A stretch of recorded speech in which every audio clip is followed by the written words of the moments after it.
Excellency, आपकी यात्रा से हमारे सहयोग के हर क्षेत्र को एक नई ताकत मिली है। भारत के प्रति आपकी गहरी प्रतिबद्धता और दूरदर्शिता के लिए मैं एक बार फिर आपका हार्दिक अभिनंदन करता हूं। बहुत बहुत धन्यवाद।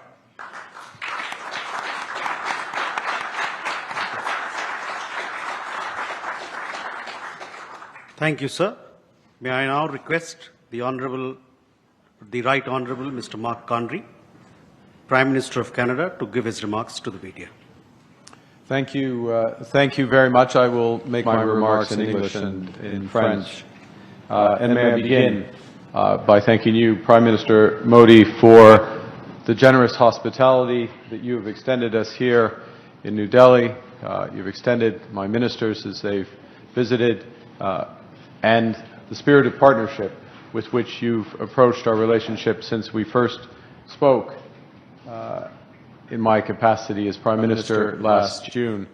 And as you mentioned, a few weeks later, you made time to come to the G7 summit in Alberta, Canada.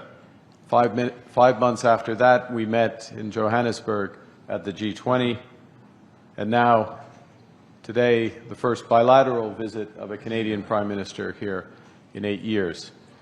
In the intervening months, our foreign ministers have been busy. They've met 5 times. 4 of my ministers have led delegations here to India. Provincial premiers have been here, including today. There has been more engagement between the Canadian and Indian governments in the last year than there has been in more than 2 decades combined. So, this is not merely the renewal of a relationship. It is the expansion of a valued partnership with new ambition, focus, and foresight, a partnership between 2 confident countries charting our own course for the future. In the last decade, let's just reflect on what's happened. In the last decade, under your leadership, Prime Minister, India has become the fastest growing economy in the world. Per capita incomes in this country have risen at a pace never seen in history, seldom in human history. The most ambitious projects in clean energy, in the digital economy, in biofuels, in the next generation of artificial intelligence talent are all here in India. Prime Minister, Canada shares such ambition and your sense of purpose. Comme l'Inde, le Canada voit un monde en profonde transformation. Comme l'Inde, nous savons que les certitudes qui ont structuré le commerce, la sécurité, la finance et la diplomatie pendant plus d'une génération ont été renversées. Et comme l'Inde, nous reconnaissons que le système multilatéral sur lequel nos 2 pays ont longtemps compté est mal adapté aux défis de notre temps. We both know that nostalgia is not a strategy, and that those who succeed in this new era will be those with the confidence, the ambition, and most importantly, the partnerships to build a more inclusive, sustainable, and prosperous future for all our citizens. And I believe the prescription for success in this new era is well exemplified by the theme of your G20 presidency in 2023, which I had the honor of attending. That theme, of course, One Earth, One Family, One Future. Because the challenges of our age cannot be solved by one country alone. And only by building on the principles of One Earth, One Family, One Future can we forge the partnership worthy of our countries. Reconnaissons que nous partagions une seule terre, nous renforçons notre collaboration en matière de climat et d'environnement. Le Canada prévoit de doubler son réseau électrique d'ici 2050 et d'accroître considérablement le déploiement des énergies renouvelables et du stockage de l'énergie.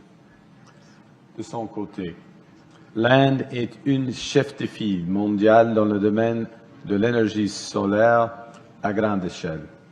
Les technologies de stockage d'énergie et d'autres formes d'énergie renouvelable. C'est pourquoi le Canada et l'Inde tiendront cette année un sommet sur les énergies renouvelables réunissant l'industrie, les investisseurs et les décideurs publics afin d'élargir et de diversifier le commerce des technologies propres. Et nous bâtissons à partir de maintenant un partenariat énergétique pour un avenir plus durable.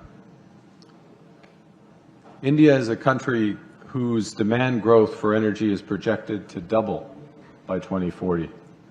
And to meet that demand sustainably, India plans to increase its renewable capacity by 500 gigawatts by the end of this decade, and to almost double the share of LNG in its primary energy mix over the same period.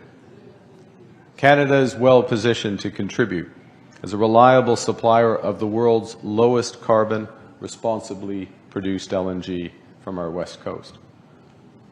As India seeks access to critical minerals for its manufacturing, its clean tech, and its nuclear plans, Canada's resource base and world-leading companies position it as a strategic partner. As one example, the nuclear agreement, the uranium agreement signed today. As another, the fact that 40% of the world's mining companies are listed in Canada. Today, we are launching a strategic energy partnership with significant potential to expand bilateral energy trade. We've signed, as you've seen, a new critical minerals partnership spanning development, processing, and secure supply chains for clean energy, electric vehicles, and advanced manufacturing. We're deepening our cooperation in clean energy, expanding collaboration across wind, solar, and hydrogen.